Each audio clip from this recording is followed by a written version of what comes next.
ಸಮಾಜದಲ್ಲಿ ಒಂದು ರೀತಿಯಾದ ಭಯ ಜನರಲ್ಲಿ ಹುಟ್ಕೊಳ್ತಿದೆ. 3 ತಿಂಗಳಲ್ಲಿ 3 ಮಕ್ಕಳು, ಮೇ ಮಂತಲ್ಲಿ 5 ವರ್ಷದ ಮಗು ಮಲಪುರಮಲ್ಲಿ, ಜೂನ್ ಮಂತಲ್ಲಿ 13 ವರ್ಷದ ಟೀನೇಜ್ ಹುಡುಗಿ ಆ್ಯಂಡ್ ಜುಲೈ ಮಂತಲ್ಲಿ 14 ವರ್ಷದ ಹುಡುಗ.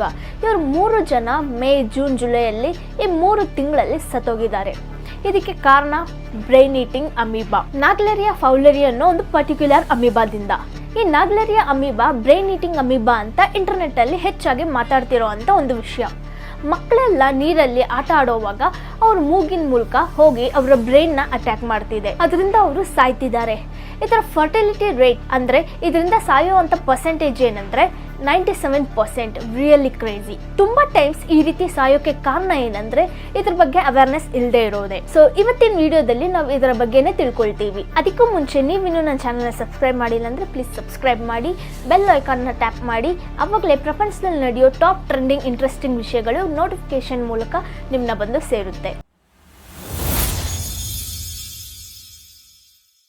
ಒಂದು ಡಿಸೀಸ್ ನ ಅವೇರ್ನೆಸ್ ಇಲ್ಲದೆ ಸಾಯೋದು ಅನ್ನೋದು ಕ್ರಿಯಲಿಟಿ. ಆ ರೀತಿ ಅವೇರ್ನೆಸ್ ಇಲ್ಲದೆ ಇರುವಂತ ಪ್ರಾಬ್ಲಮ್ ಯಾರಿಗೂ ಬರಬಾರ್ದು. ಆಕ್ಚುಲ್ ಆಗಿ ಇದು ಏನು ಅಂತ ನಾನು ಶಾರ್ಟ್ ಆಗಿ ಹೇಳ್ತೀನಿ. 1960s ಅಲ್ಲಿ ಆಸ್ಟ್ರೇಲಿಯಾದ ಅಡೆಲೈಡ್ ಅಲ್ಲಿ ಒಂದು ಚಿಲ್ಡ್ರನ್ ಹಾಸ್ಪಿಟಲ್ ಇದೆ. ಆ ಹಾಸ್ಪಿಟಲ್ಗೆ ಒಂದು ಪರ್ಟಿಕ್ಯುಲರ್ ಸೀಸನ್ ಅಲ್ಲಿ, ಸಮ್ಮರ್ ಸೀಸನ್ ಅಲ್ಲಿ ಅವಾಗ ಮಕ್ಕಳು ಹೊಸ ಸೆಟ್ ಆಫ್ ಸಿಂಪ್ಟಮ್ಸ್ ಜೊತೆ ಬಂದು ಅಡ್ಮಿಟ್ ಆಗ್ತಾರೆ. ಅಡ್ಮಿಟ್ ಆಗಿ ಸ್ವಲ್ಪ ಡೇಸ್ ಅಲ್ಲಿ ಅವರ ಡೈಲಿ ಆಕ್ಟಿವಿಟಿ ಸ್ಟೈಲ್ ಕೂಡ ಚೇಂಜ್ ಆಗ್ತಿದೆ. ಲೈಕ್ ಅವರ ಮೆಂಟಲ್ ಆಕ್ಟಿವಿಟೀಸ್ ವಿಚಿತ್ರವಾಗ್ತಿದೆ. ಅದಾಗಿ 15ರಿಂದ 20 ಡೇಸ್ ಅಲ್ಲಿ ಅವರು ಕೋಮಾಗೆ ಎಂಟರ್ ಆಗ್ತಾರೆ ಅಂಡ್ 5 ದಿನಗಳಲ್ಲಿ ಸತ್ತೋಗ್ಬಿಡ್ತಾರೆ. ಈ ಒಂದು ಪ್ಯಾಟರ್ನ್ ಕಂಟಿನ್ಯೂಸ್ ಆಗಿ ನಡೀತಾ ಇರೋದನ್ನ ನೋಡಿದ ಮೇಲೆ ಈ ರೀತಿ ಸಾಯ್ತಿದ್ದಂತ ಮಕ್ಕಳ ಪೋಸ್ಟ್ ಮಾರ್ಟಮ್ ರಿಪೋರ್ಟ್ ನ ಸ್ಟಡಿ ಮಾಡಿ ನೋಡಿದಾಗ ಅಲ್ಲಿದ್ದಂತ ಡಾಕ್ಟರ್ 1960s ನಾನು ಹೇಳ್ತಿದ್ದೀನಿ, ಡಾಕ್ಟರ್ ಮ್ಯಾಲ್ಕಮ್ ಫೌಲರ್ ಇವರು ಒಂದು ವಿಷಯನ ಸ್ಟಡಿ ಮಾಡ್ತಾರೆ.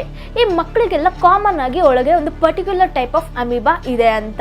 ಅದಕ್ಕೆ ಅವರೊಂದು ಹೆಸರು ಇಡ್ತಾರೆ, ನಾಗ್ಲೆರಿಯಾ ಫೌಲರಿ ಅಂತ. ಇವ್ರ ಮೇಲೆ ಇದ್ದಂತ ರೆಸ್ಪೆಕ್ಟ್ ಇಂದ ನಾಗ್ಲೆರಿಯಾ ಫೌಲರಿ, ಯಾಕಂದ್ರೆ ಇವ್ರ ಹೆಸರು ಮ್ಯಾಲ್ಕಮ್ ಫೌಲರ್, ಆ ಅಮೀಬಾಗೆ ಫೌಲರಿ ಅಂತ ಹೆಸರಿಡ್ತಾರೆ. ಈ ಅಮೀಬಾ ಎಲ್ಲಿಂದ ಬರ್ತಿದೆ ಅಂತ ಟ್ರೇಸ್ ಮಾಡಿ ನೋಡಿದ್ರೆ ಸಮ್ಮರ್ ಸೀಸನ್ ಅಲ್ಲಿ ಇರುವಂತ ನೀರಿನ ಜಾಗಗಳಿರುತ್ತಲ್ಲ, ಹೊಳೆ, ಕೆರೆ, ಕೇರಳದಲ್ಲಿ ತುಂಬಾ ಕಾಮನ್ ಆಗಿ ನಾವು ಗ್ರೀನ್ ಕಲರ್ ವಾಟರ್ ನ ನೋಡಬಹುದು.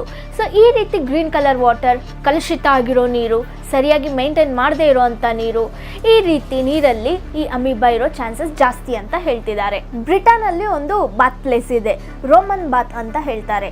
ಆ ಬಾತ್ ನ ರೋಮಾನಿಯಾ ಜನಗಳು 2000 ವರ್ಷಗಳ ಮುಂಚೆ ಯೂಸ್ ಮಾಡ್ತಿದ್ದಂತ ಅವರ ಸ್ವಿಮ್ಮಿಂಗ್ ಪೂಲ್. ಆದ್ರೆ ಇಲ್ಲಿ ಮೇಂಟೆನೆನ್ಸ್ ಇಲ್ಲ ಅನ್ನೋ ರೀಸನ್ ಇಂದ 1978 ಇಂದಾನೆ ಇಲ್ಲಿ ಕಂಪ್ಲೀಟ್ ಆಗಿ ಸ್ವಿಮ್ಮಿಂಗ್ ನ ಬ್ಯಾನ್ ಮಾಡಿದ್ದಾರೆ.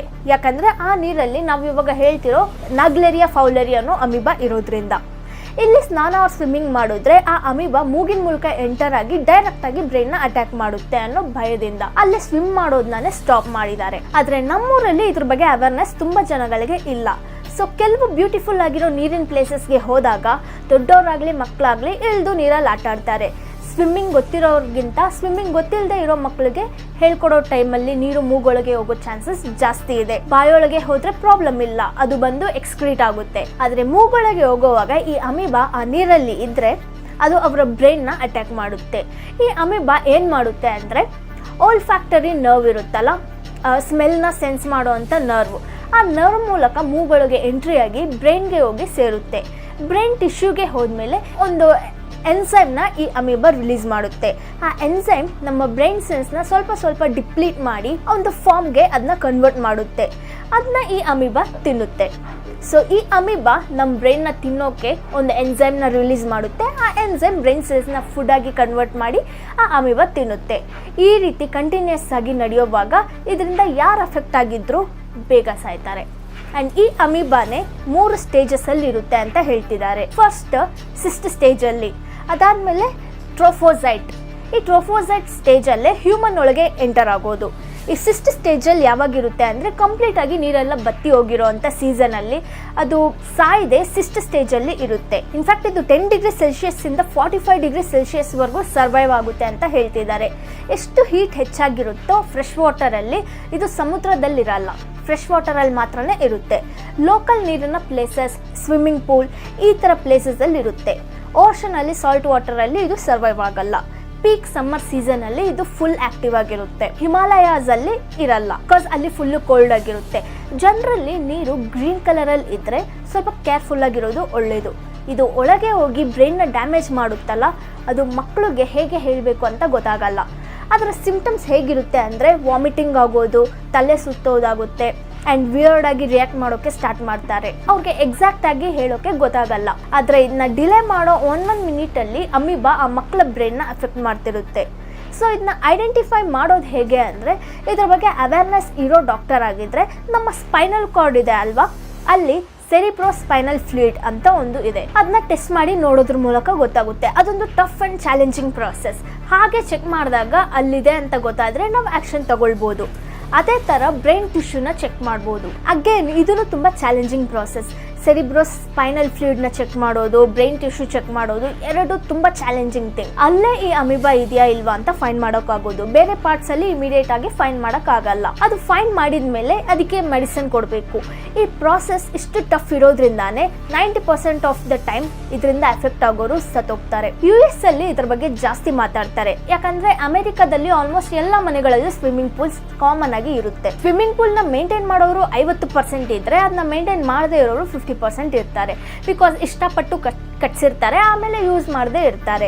ಸೊ ಅವಾಗ ನೀರು ಮೇಂಟೈನ್ ಮಾಡದೆ ಅದು ಕಂಟಾಮಿನೇಟ್ ಆಗುತ್ತೆ. ನೀರು ಗ್ರೀನ್ ಕಲರ್ ಆಗಿ ಟರ್ನ್ ಆಗಿರುವಂಥ ಸ್ವಿಮ್ಮಿಂಗ್ ಪೂಲ್, ಕರೆಕ್ಟಾಗಿ ಮೇಂಟೈನ್ ಮಾಡದೇ ಇರುವಂಥ ಸ್ವಿಮ್ಮಿಂಗ್ ಪೂಲಲ್ಲಿ ಮಕ್ಕಳು ಆಟ ಆಡಿ ಈ ಅಮೀಬಾ ಅಟ್ಯಾಕ್ ಮಾಡಿ ಸತ್ತಿರೋ ಕೇಸಸ್ US ಅಲ್ಲಿ ತುಂಬಾ ಇದೆ. ಆ್ಯಂಡ್ ಇದು ನೀರಲ್ಲೇ ಬಿದ್ದು ಆಟ ಆಡೋದ್ರಿಂದ ಮಾತ್ರ ಆಗುತ್ತೆ ಅಂತಲ್ಲ, ಮೂಗ್ ಕ್ಲೀನ್ ಮಾಡೋಕ್ಕೆ ಅಂತಾನು ನೀರು ಹಾಕೊಳ್ತಾರೆ. ಆವಾಗಲೂ ಇದು ಡೈರೆಕ್ಟ್ ಆಗಿ ಒಳಗೆ ಹೋಗುತ್ತೆ.